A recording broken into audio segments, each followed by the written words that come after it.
Yo, this is a motherfucker who needs no introduction. You are watching Breaking Wreckords Radio. Alright, so you are now tuned in to Breaking Wreckords Radio. My name is Alex, and I have here with me a Queens giant, contributing some of the dopest New York hip-hop throughout the 1990s with production from Gotti, Buck Wild, Havoc, etc. Our guest here has cemented himself in hip-hop's canon. And now, with the 25th anniversary of his debut, The Natural, as well as new material surfacing, there's lots to discuss. Please welcome to the show, Mike Geronimo. What's good, my man?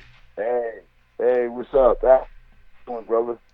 Oh man, I said this at the beginning of the call, but I can't thank you enough for taking the time out to speak to me here today. I appreciate it, and I'm looking forward to this call. Thank you. Yeah, thank you. I appreciate it. Like, I get the opportunity to speak to all my people out there in Canada, so I'm lit right now, bro. This is dope. Of course. So I want to start with some of your history. So your history as an MC is super interesting to me because I know you started off as a DJ first, but I want to kind of backdate that a little bit and talk about your first introduction to hip-hop culture. Not even necessarily injecting yourself into it and participating in any sort of way, but just from a fan's perspective. Where did this all start for you? I don't know. It's kind of weird, bro. Like, if I try to think about, like, that first moment where, like, you know, or that first song that I heard that had me like, I liked it. It's really hard. Like, I mean, I grew up in Queens, so it was like part of the culture. But if I had to narrow it, it's probably going to be, ironically enough, it was probably either Run DMC or LL. One of the two. Gotcha. I think, now that I think about it, it definitely would be Run DMC and it would be Sucker MC. Gotcha. Like, the minute I heard Sucker MCs, I was like, yo, I don't know what this is, but I like it. And that was it. Did you know right from then that you actually wanted to do something with hip-hop, or were you just kind of taking it from a fan? No. Yeah, no. Like, I hadn't, at that point, figured out, like, maybe there's something for me to do with this, or even the point of saying, there's something you can do with this. I just knew that I heard it, and I would just sit on my terrace every day with my little boombox, and I would listen to, like, Marley Marl, and I would listen to Kool DJ Red Alert, because at that time, two people that had shows. Shout out Mr. Magic. I would listen to his show, and that was just it. Hooked on that form of music. Yeah, those early radio programmings, I feel like, were really influential to a lot of people around that period of time, right? WBLS, Mr. Magic, whatever it ends up being. Yeah. Those shows are huge. And then, obviously, Stretch and Bobbito as well, once time goes on a little bit later. Yeah, once time goes on, exactly. But it all started, I would say, with, like, Red Alert and Mr. Magic and Marley Marl. Definitely. And this is while you were a kid, right? So you would have been skateboarding at that period of time as well, right? Yeah, I mean, honestly, this may have even been a little pre my skateboard days. This, I would say, this is closer to being 8, 9 years old, something like that, you know?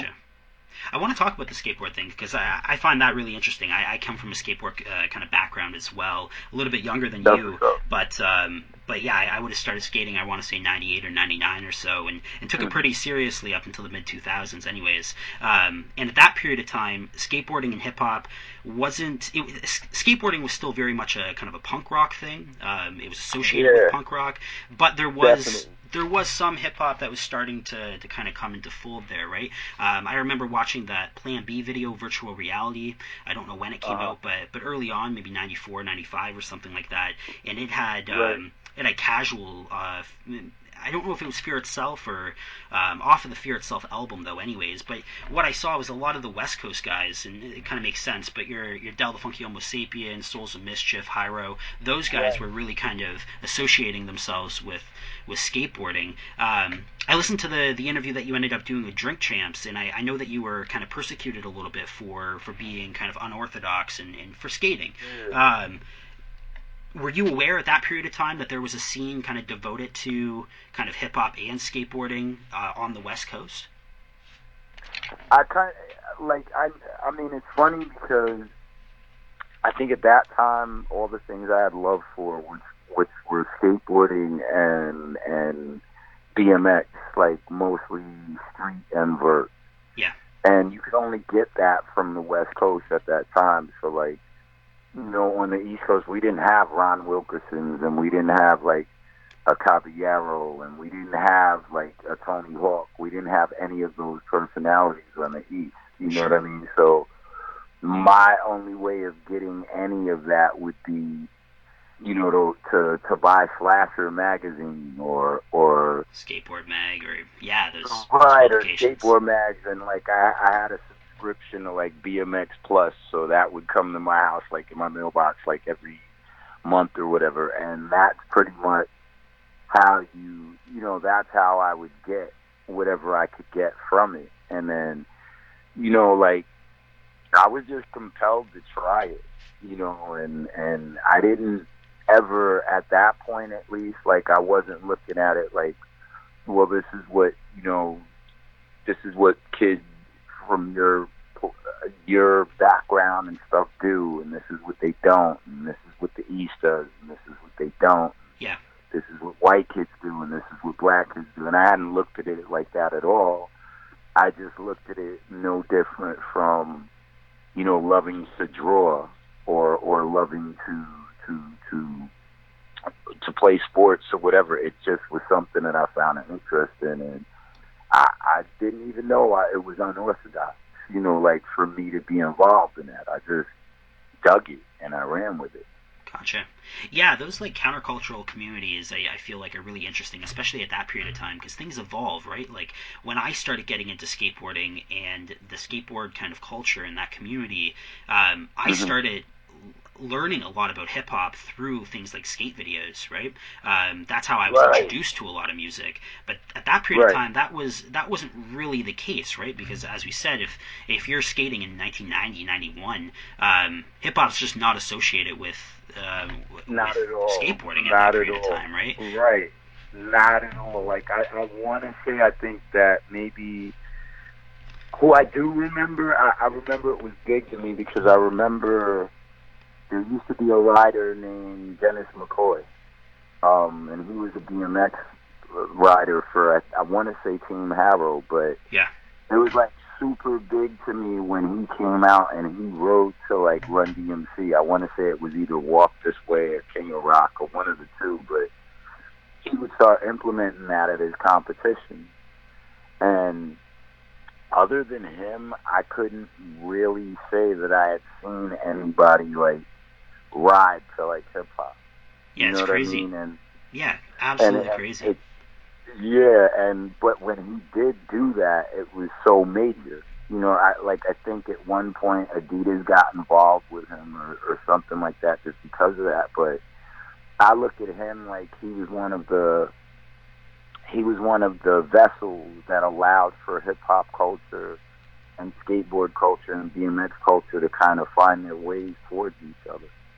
Yeah, but it was very rare at that time. Like, and it's funny because that actually got me into alternative music because a lot of people at that time were riding to like it was pre-Nirvana, so I want to say, you know, you had people riding to Pearl Jam, and you had people riding to all these different groups that we in the hood were not at all familiar with, you know. So, and I had already dug all sorts of music, like, you know, I would listen to Van Halen, and I would listen to Led Zeppelin, and I was listening to, like, you know, U2 and stuff like that. And it's weird because when I got into skating and BMX, that kind of turned me on to more artists in the alternative world or in the rock world. And it just was just one of those things, bro. Like, I had no idea that all these things one day would collide. I just knew I had an interest in all of it. Yeah, it's really interesting. Like, I study and I write a lot on Canadian hip hop, and one of the things that fascinated me when I started kind of diving into my research heavily was how involved different skateboard companies were in sponsoring different events and kind of being involved within the hip hop community, right? You had like brands like Circa, for example, or RDS was big, especially on the West Coast, with putting real money into to hip hop artists, right? Like putting money into the DJs or MCs in order to go overseas and tour or to put out shows locally. They were so involved in the community, and it really ended up becoming intertwined, like you said. Like those two realities become connected eventually. But yeah, they exist separate for so long. Yeah, and it's just weird. I'm a firm believer, bro, like in alignment and timing and all of that stuff. So I think it was just, I mean, now in retrospect, if I look at it, all these things were so rebellious. But I think that's the commonality that they all share, meaning, you know, like that's the common component. Like, alternative was rebellious. It was all about, you know, going against the system and going against your parents and going against what you're being taught. And then you have hip-hop, and it's this totally rebellious form of music that's about, you know, all the things that go on that you can't see on the news and that you don't hear about in certain parts of the country or in the world. And then you have, you know, and then from there you have skateboarding and you have BMX. And just in terms of a sport, like those two, like it's crazy to me, like X Games is this gigantically huge thing now that comes on like on major networks now. And back then, and in the Olympics, right? Like it's going to be in the Olympics next time, crazy, right? Yeah, and back then, bro, you were just lucky to get like a VCR tape with like, you know, with Bucky Lasik or somebody skating. Yeah. You know what I mean? So you were just like, you had to take what you could get back then, but it just blows my mind that all these things that represented, you know, not the norm, they somehow all grabbed each other's figurative hands and they're bigger than life now. And that to me is awesome, you know? Yeah.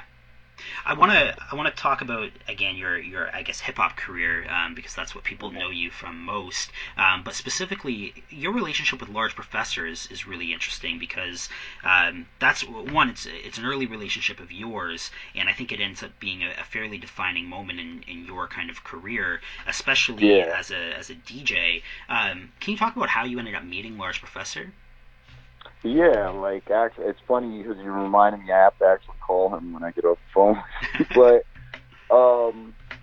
Large was pretty much like the first person that I knew when I came outside of my house. So, you know, like in New York, you're growing up and you're a kid, and there's always that older kid. Like if you're outside, your mom will say who you're outside with, and you'll tell them, and you'll be like, okay, that's cool, you can stay out because you know they trust that kid or whatever would happen.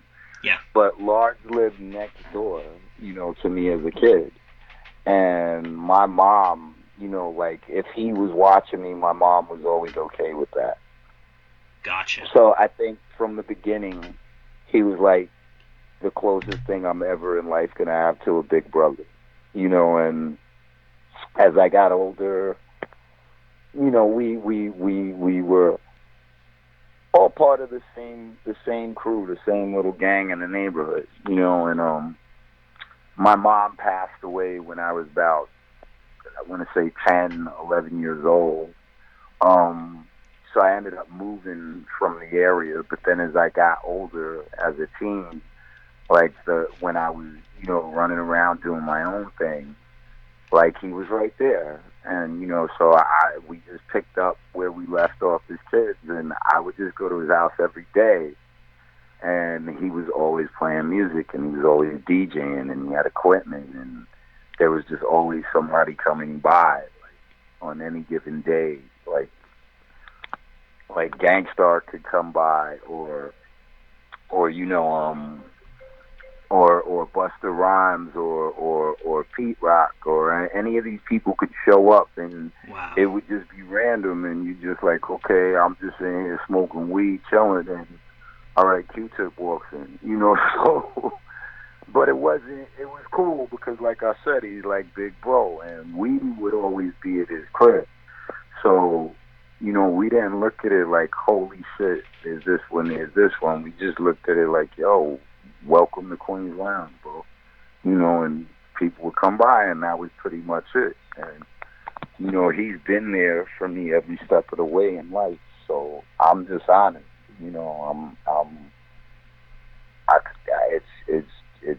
It's just crazy, But I love him, and I'm just glad that, that I could say in my lifetime, this is one of the best friends I've ever had, No doubt.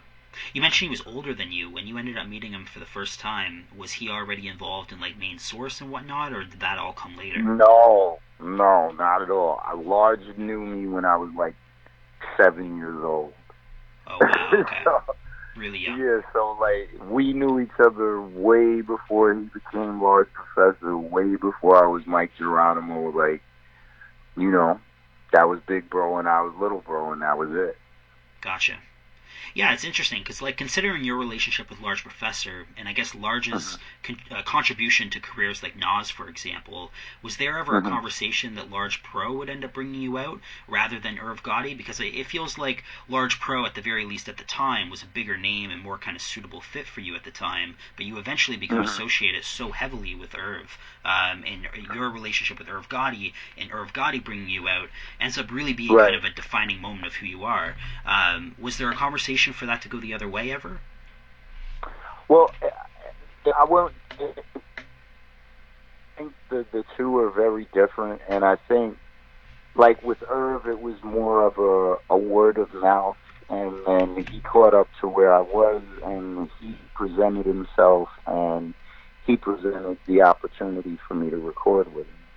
And that was, we had no prior history, we didn't know each other. It was just, he heard about me and he sought out to find me.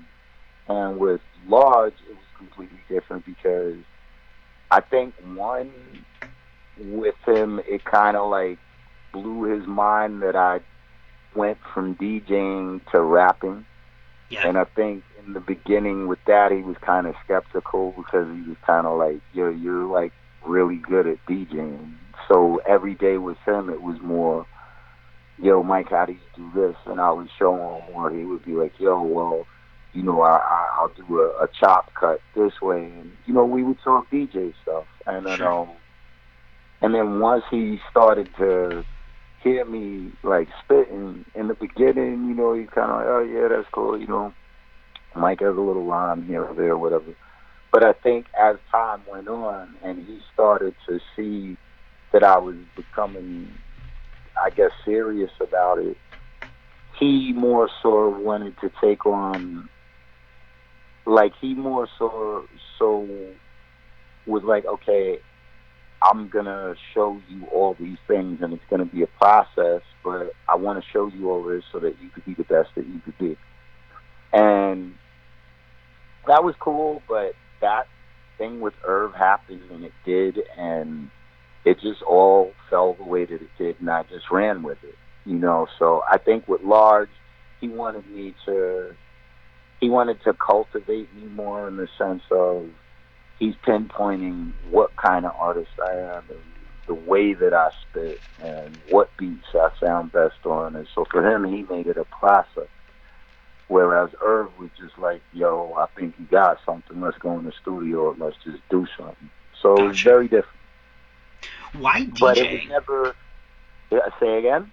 I was going to ask, why DJing? Because I speak to a lot of people, and it seems like DJing, and I guess production duties as well, they end up being the most kind of inaccessible elements of hip-hop, right? You have the MC, breakdancing, graffiti. These are things that are cheap, easily accessible, anyone can do, right? Anyone can start doing. Not everyone can do it well, but everyone can start. Whereas DJing, you have to go out, you have to buy records, you have to maybe buy like Technic 1200s, which are crazy expensive.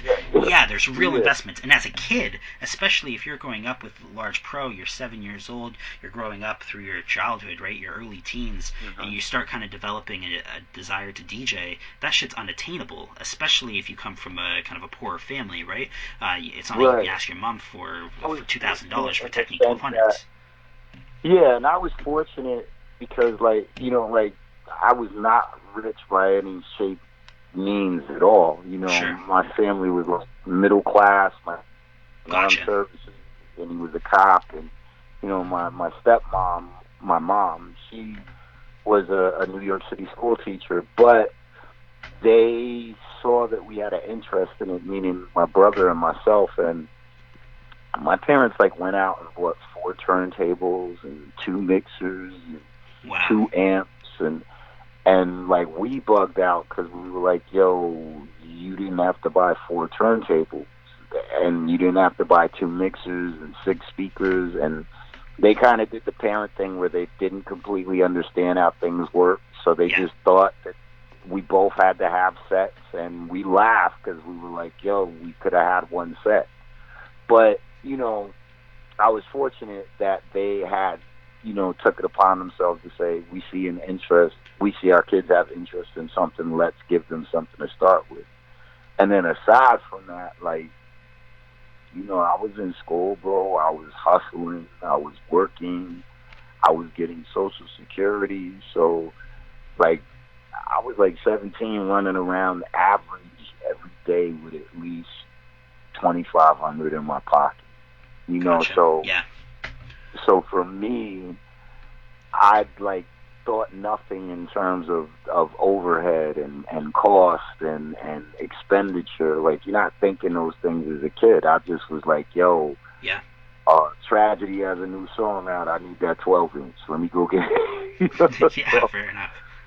Right, so I would just run down to the record stores and just buy whatever I needed to buy, and if I couldn't buy it, I'd jacket it, and if I couldn't jack it, I'd borrow it, and, you know, there's just all those things you do as a DJ when you're coming up. So what made you switch? Because I don't think a lot of people know that you were a DJ at one point in time, right? Like, your persona, your identity is so much as an MC as of now, right? You released albums as an MC. The production credits are usually handled by other people. It doesn't feel like you are more than an MC to a lot of people. What ended up causing that switch to happen? I really don't know, bro. Like, it just all happened. Like, we would, at Large Crib, we would always end up freestyling. Like, he could throw on a beat, and Paul's you know, Large like, Pro, right? Yeah, Gotcha. Large. So Large would throw on a beat, like either on an SP, or he would just cut up break beats, and we would just start spitting. And you know, I guess over time, I started to get the hang of it, and I started to notice, you know, like my friends would be like, yo, that shit is kind of, you kind of went in, you know, like, keep practicing. And so I did, but it was just, it all started from just us clowning around. You understand what I'm saying? Like me and my boy Van, who was best friends with Large, like, me and Van would just make funny raps up just to pass time and laugh. And then, you know, the next thing I know, Large would throw a beat on, and I might be rhyming for like, I don't know, 3-4 minutes, and I wouldn't know what I was saying. I would just black out and start spitting. And then the next thing I know, more of my friends would come over, they'd be like, yo, let Mike get off on that beat, or yo, say something to this beat. And it just happened, you know, and I didn't. It's weird because to hear someone point it out to me, I get where you're coming from, but it's not at all the way I was thinking. Like, I was just like, oh, okay, this shit is cool, and I have fun doing it, so all right, cool. And I didn't necessarily stop DJing. You know, like, it's not like I decided, okay, I'm not touching turntables anymore, forget it. I just incorporated the two. Gotcha. You mentioned earlier just the type of crowd that would go in and out of Large Pro's house, and you were involved in that as well, but you'd see Q-Tip or Busta Rhymes or whoever kind of pass through there. When you were kind of associated with that crowd and you see everyone coming through that has a larger name, kind of a reputation, they're making a career out of it, did you see yourself as possibly able to make a career out of this early on? Not at all. No? Why? Not at all. You would feel like you almost would, though, right? If you end up seeing these people. Right. And you know what it pretty much was out, like, sometimes you just exist where you are. And I was just so happy to just be around my peers and to be around the people that I grew up with. my mom had passed earlier on in life, and I had to move from my block. So Gotcha. I just enjoyed being able to see the friends that I grew up with, and I just enjoyed spending time with them, and I just enjoyed being a part of whatever they were into. And yeah, it was awesome, like, to see these people, but it wasn't like I would meet them and say, okay, like, one day I'm gonna do what he's doing, or yo, I could be him too, or I just didn't look at it that way, bro. I didn't. I just, like, they were all cool, and you're all in an intimate setting. You all end up talking with each other, and you meet these different people and their personalities, and like I said, they were all cool. So I just enjoyed being able to be like, yo, I had a conversation with Q-Tip, or yo, I spoke with Pete Rock, or yo, Guru is a chill dude. Like, those were the things I would take away from it. But I never, and even though I spit, I like never looked at it like, okay, one day I'm gonna do that. I didn't. Gotcha. When the album finally ended up coming out, Natural, or The Natural, the majority of the production was handled by Irv Gotti and Buck Wild. There were some other producers on there as well, but I think Buck Wild had a few joints on there, then Irv had a few joints on there as well. Your history with Irv is fairly well documented, but what's not documented so much is your history with Buck Wild. I interviewed Buck Wild a few months ago, and he's one of my favorite producers. I'm just kind of interested in your relationship there and how you managed to score a few different Buck Wild beats for that first project. It was, I can't remember exactly how we met or who introduced us, but the minute we met, it was just like, you sometimes will meet people where you're like, oh man, I could chill with this person all day. And that's how it was when I met Buck. And I was a very big fan of his production for OC that he had did, with Step Into the Ozone and some of the records he did for OC. And so that to me was just like a no-brainer. And then once he did start playing the beats, and once we did start working, the chemistry we had was like remarkable. It never felt like work. It always felt like you're working with an old friend. And we were both very married to whatever song we were doing. So it was just awesome. It was just the thing to do. All roads pointed to, yo, you're on to something, keep working, and we did. We always, I think I would always enjoy the fact that Buck's beats could bring things out of me that his beats could. And he enjoyed watching me develop and beats bring those things out of me that no one else could. And like I said, it was just the chemistry that we have. So it just took place, and it just went, and that was it. That's it. Yeah, as a DJ and as an MC as well, kind of handling both roles, I think you could have ended up fitting in nicely with like the DITC crew as well, because that was kind of their whole thing, right? You had multiple duties for each member, let it be Diamond D or OC or whoever, right? Them as a unit as well, like from the AG to Joe to Big L to O, to like all of those people were people that as heroes, and I looked at them like wow, they have magic, so just even be given an opportunity to interact with that much greatness was amazing. One of the names that's not featured on the album, which is kind of surprising considering your history, is Large Professor. Large Professor doesn't have beats on the album for The Natural. Why is that? Large Professor in 1995 had done work on Illmatic. He had a huge name at that period of time, like probably the highest kind of stature that he would end up having was around 1995. Why not feature him on the album, considering you guys were so close? Right, and we actually were gunning for that, but he was so busy at that time, and I had just, gotten into hip hop in terms of being an artist with a deal, and it was just pretty much scheduling, and it was pretty much just the volume of work that was occurring. And we actually had ended up going into the studio, but it was right about the tail end of the natural. So we actually did end up recording, but those songs didn't come out on the project. Gotcha. And then we were, I think if memory serves me proper, I think we were actually going to go redo something that we did, but again, he was so busy with his own things and with doing Illmatic and everything he was into, and then I, on the other hand, was, and like with promo and it was just directions, and so it was just scheduling conflict. But it's funny, we laugh now where we like, damn, people probably think like that we didn't try to work, but we did. It just didn't happen on that album.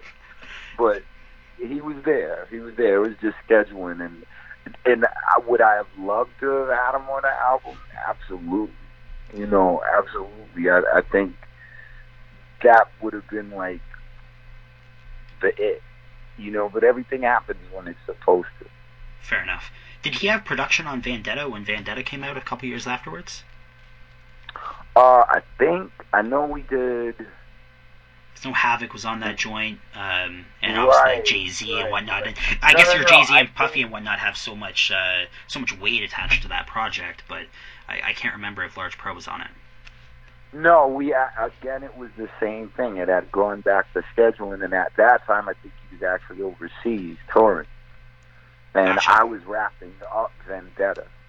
So again, we didn't actually officially get to work together and put it out until maybe the third project I did, which was an independent project. Gotcha. Speaking of Jay-Z, how did Jay-Z end up getting onto Vendetta? Because he at that point he would have already released Reasonable Doubt, and he would have had some weight to his name, a pretty large weight. But at that time, you also had like a pretty big name to yourself. Yeah, I mean, he just wanted to. I asked him to do something with me, and he just wanted to do it. And that's dope. I think the first thing we ended up doing for Vendetta was a song called Single Life featuring Carl Thomas. And is it Vendetta or is it after? And then I think we ended up doing something else. I can't remember what it was for. But he was always really supportive, and he would always say, like if I would ask him, I want you to do for this, he'd never tell me no. So history, and I guess, we enjoyed working with each other, and that's the gist, and we liked working together, so it was for us to think about. Fair enough. Have you kept a relationship with Jay-Z over the years? I'm sorry? Have you kept a relationship with Jay-Z over the years? Yeah, with that I've worked with pretty much. I might not see people every day, but they're still family to me the same way that they've been, Gotcha. I want to talk about the new projects and kind of what you have currently on the go. So we're 2020, 1995 was the release of The Natural, so we're approaching the 25th anniversary now, or I guess we're at the 25th anniversary now, and I see you're promoting that on Facebook or on Twitter and whatnot, just on social media platforms anyhow. But I also see you end up putting out singles and freestyles and stuff like that as well over the recent years. What's currently going on? What are you currently working on? Well, I'm actually finishing, you could say, but it may be subject to change. I'm actually I think the fifth, sixth LP, and it'll 3016 King of Queens, and so I'm just putting the finishing on it, but I've just been having a blast in the studio and working on a project. So I put little things out here and there, just I guess you could say appetizers. But it's all a lead up to me releasing, a full-fledged project. That's amazing. Because your last album was when, like 2006, 2007, 2008, somewhere around there. Yeah, somewhere around that time. So it's been a minute. What made you decide to get back into things now? It was so weird, bro. Like, you know, I don't know if it was the pandemic or I don't know. Like, you know, you just feel the way you feel when you do, and I think a little bit prior to the pandemic occurring, I was getting kind of this thing where I was like, you get antsy. Okay, yeah, I kind of feel like recording, you know, do you, don't you, do you, and then I did, and I started recording, and I felt comfortable, you know, and then the pandemic hit, and I don't know, it's like all this energy came, and I just felt really great recording, and I haven't stopped since then. And it's funny because, like, I remember being at a point during the hiatus where I kind of was like, well, I don't know that I would ever, you know, feel that love that you have to have for doing music in order to do your best music. Sure. And I remember that point where I was like, wow, I the way that I did. And I kind of was, you know, like it wasn't a dismal, it was more like, okay, you know, it's a little, I'm cool with that. And it was weird. Like, time I would try to do anything and completely do it, music would just somehow, some way keep finding its way back. And then, are you still there? You cut out. Hello? I'm not sure if you can hear me here, but you've cut out on my end. I'm going to hang up and then I'll try. Oh, I can hear you again. Oh, yeah. Sorry, you cut out there for a few. Oh, no. Well, I was saying, you know, I had ended up doing 3 songs and my wife laughed and she was like, they're back. And I was like, I kind of too. Both chuckled. And she was like, go for it. Going for it right now. She was like, I don't know, but just go for it. And I did. And I feel great. You know, I haven't felt this good about music since, you know, The Natural. So I'm just stoked to do it, bro. That's amazing. Yeah, the pandemic is crazy, and I've had this conversation before, but what the pandemic did is it opened up a huge surplus of time for a lot of people, and people chose to react to that time differently.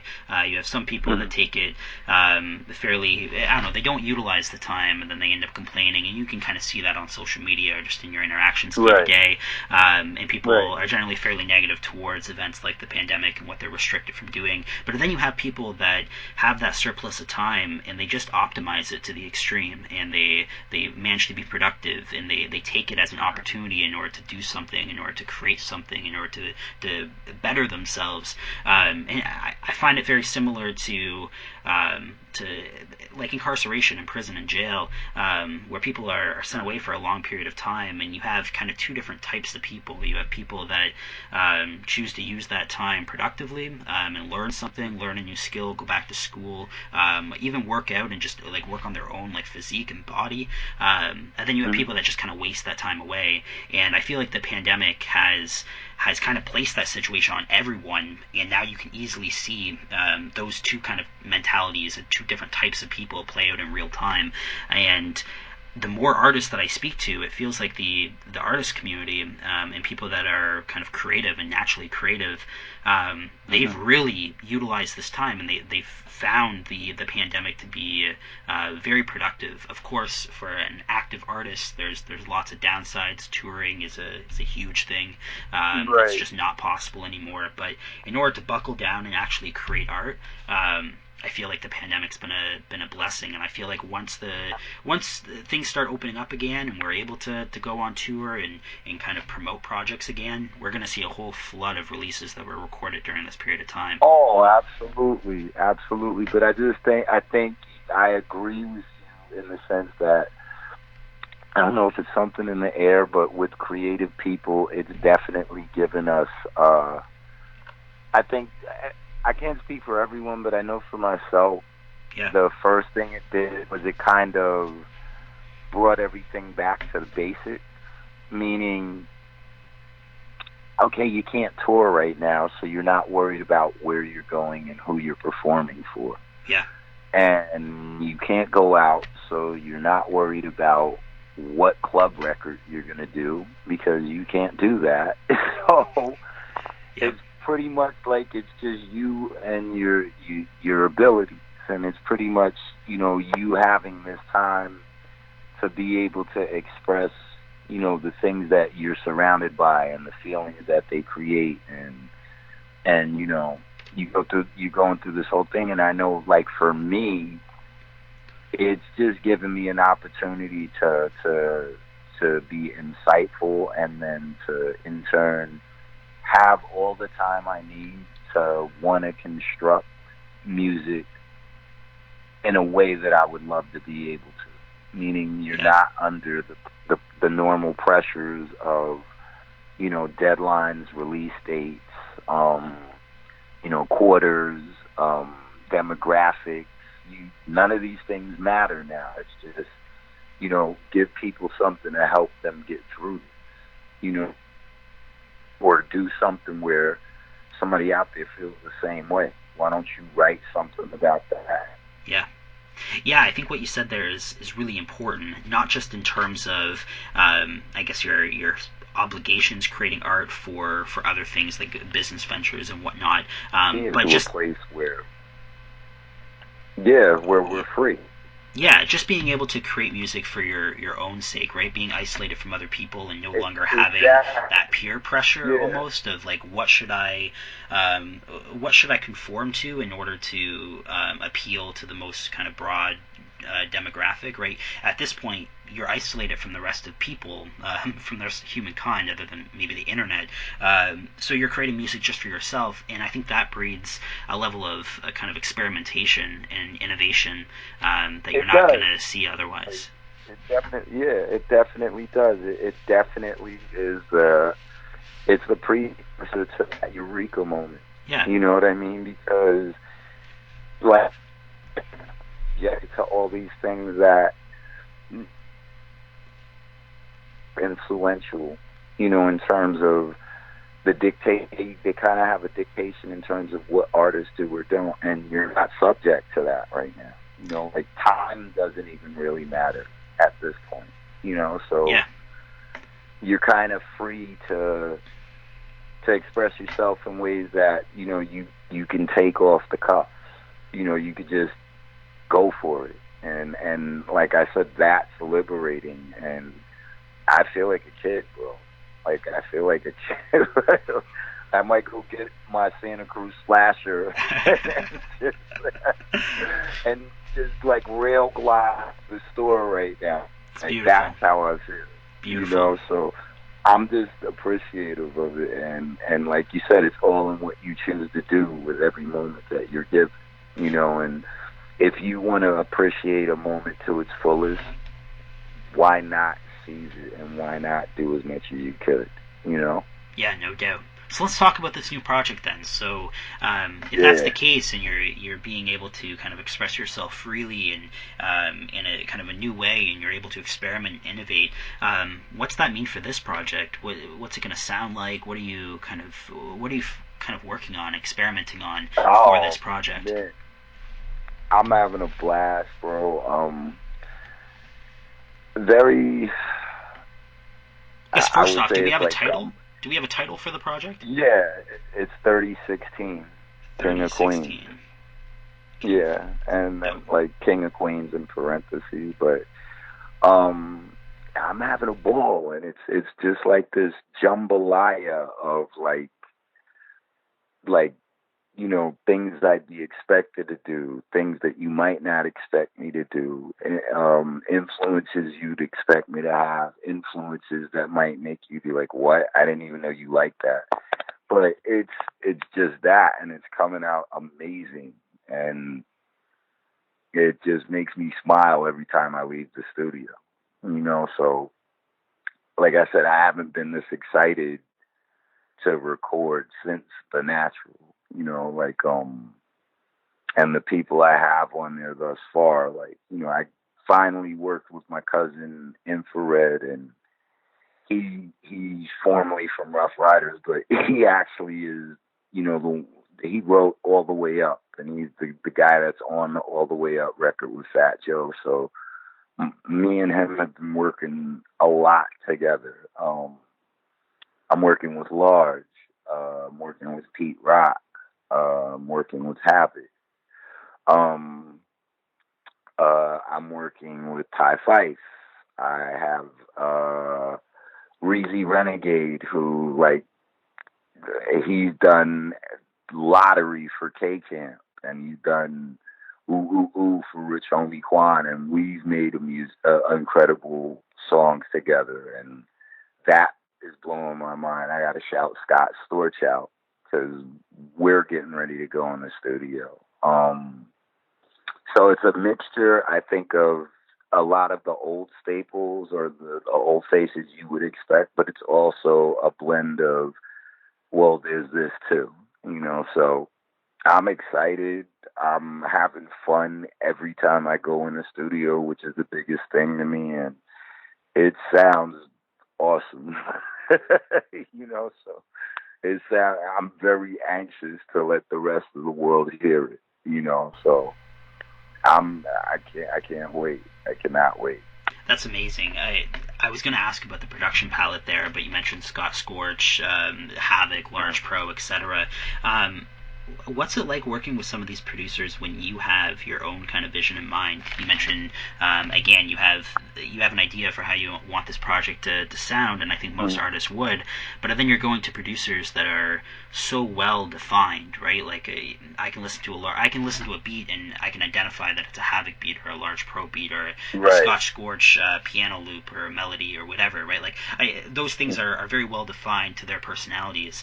What's it like going to somebody like Havoc or Large Pro and kind of communicating your own vision for how you want a project to sound? It's I mean, with Large, it's always funny because, like I said, there's that big brother, little brother dynamic, and I always look at that I always look at working with him like, okay, it's like you're with Yoda, and you just, with Yoda, you do what Yoda tells you how to do because Yoda sees shit that you can't see. Yeah, most certainly, yeah. Right, so it's just fun for him to guide me, and it's dope because one of the biggest things that I have appreciation for getting older is just the fact that we're all able to learn. You know what I mean? Like, just the process of learning something, like that's everything to me. So I have this whole new outlook on that, and it's a pleasure to be there and have somebody like that who's guiding you through every step of what you're doing, you know, with your song, even down to your tone, even down to, well, don't say it that way, say it this way, well, you'll try to do this. I have fun learning from what he's telling me to do. And then it's more fun to see, you know, to try and figure out, well, like, why? And then one moment you just get in, you're like, oh, yo, that's fucking genius. That's why he said do it. You know, so. Yeah. And then with Have, it's more of like, we don't even really go over like anything. We just get together and we talk about our kids and we talk about mutual friends that we have and, you know, are in life now, and so then we just let that shit spill out over a beat. It's organic, yeah. It's very organic. Well, both of them is very organic. I mean, yeah, they just come from different places, yeah. They just exactly. It's just different places, but it's a pleasure. You know what I mean? And like I said, the kick I get out of it more than I ever have is just learning from the experience of working with them, and then being able to say, "Wow, how fortunate are you to be able to work with these people?" You know, so I'm having a blast, bro. I'm 100%. having a blast. Man, I'm glad to hear that. When is the project slated to come out? Are you waiting for the pandemic to clear up, or are you slated when's the project planned to come out? No, like I said, like right now, bro, there's like no rule. You know what I mean? So I basically, like, I won't say we're waiting for things to clear up. No, it'll definitely be out this year coming, absolutely. But it's just like right now, yeah, it's definitely coming out in 2021. But now it's just, wherever time go, and should time tell me to release of it then as opposed to less, than I will. It's just, it's getting that feel for the weather outside, and there's no rush, there's no worries, there's no pressure. So, I'm just going with it, and it'll see the light of day definitely in 2021. Like I would definitely say before the summer, see how everything goes. And I'm just having fun with the experience of it. So it'll be there sooner as opposed to later. Gotcha. So again, for those listening at home, the upcoming record is 3016 King of Queens. Where can people follow you, social media wise? Where can people stay up to date with not only new music but yourself personally? Oh, yeah, I'm on Facebook. There's the Maino fan page. There's my page. On Twitter, it's at Real Mike Geronimo. Instagram is Mike Geronimo, and then you guys can always go to our website, which is MikeGeronimo.com. But between all those outlets, I mean, one way or another. Perfect. Man, again, I said this at the beginning, and I'll say it again here, but I can't thank you enough. I had a blast. I'd love to have you back on in the future whenever you do end up having new material coming out. I would love. Oh, absolutely. Like, I have so much love for your part of town, you know what I mean? And I get support from that part of the world, yeah. Like, if I could, a shout out to everybody in Canada, a shout out to Toronto, shout out to every area, even Edmonton. I don't care where you are. I'm appreciative. I love you guys. Thank you for the support and the love over the years. You have no idea. So, yeah, I'm looking forward to the day when we can come back out there and do shows. But you could call me anytime, bro. I would love to do it whenever you're ready.